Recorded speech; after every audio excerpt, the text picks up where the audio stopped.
প্রচণ্ড ভালোবাসা পাওয়ার পরেও আপনি যাকে পেলেন না, তার জন্য মন খারাপ করা কিংবা আফসোস করা নিছক বোকামি বই কি।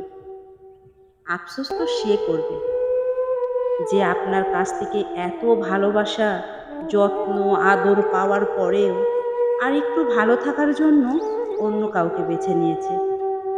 ভালোবাসার মানুষটাকে মুক্ত করে দিতে হয়, যাতে মানুষটা অন্তত দেখতে পারে পৃথিবীর আর কেউ তাকে ঠিক আপনার মতো করে ভালোবাসতে পারে কিনা, বুঝতে পারে কিনা। আর যখন সেই মানুষটা পুরো পৃথিবী ঘুরেও আপনার মতো কাউকে পাবে না, ঠিক তখন চরম আফসোস করবে, নিজেকে সান্ত্বনা দেওয়ার ভাষা হারিয়ে ফেলবে।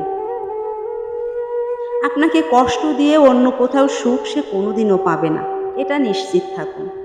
হয়তোবা আপনার সামনে নিজেকে সুখী উপস্থাপন করার জন্য নানা কৌশল অবলম্বন করবে, কিন্তু ভিতরে ভিতরে সে প্রচণ্ড আফসোস করবে আপনার জন্য। পৃথিবীতে আজকাল প্রকৃত ভালোবাসা যে বড্ড দুর্লভ। যে মানুষ সামান্য একটু সুখে থাকার লোভে কারোর ভালোবাসাকে অবজ্ঞা করে, সে মানুষ আর কোনোদিনও ভালোবাসা পায় না। কেননা ভালোবাসার মাঝেই যে প্রকৃত সুখ, তা অনেক মানুষেরই অজানা। যাকে মন প্রাণ দিয়ে ভালোবাসতেন, যত্ন নিতেন, আগলে রাখতেন, তাকে না পাওয়াটাই বেশ ভালো। নিজের ভালো যে না বোঝে, আপনাকে তীব্র আঘাত দিয়ে নিজের সুখের লোভে অন্য কাউকে বেছে নেয়, তার কাছে আপনি অন্তত কখনোই ভালো থাকার আশা রাখতে পারেন না। ভালো থাকতে পারেন না, ভালো থাকার কথাও না। মনে রাখবেন, যাকে প্রচণ্ড ভালোবাসা যায়, তার থেকে যে প্রচণ্ড ভালোবাসে, তাকে হারানোর বেদনা অধিক কষ্টের এবং যন্ত্রণাদায়কও বটে।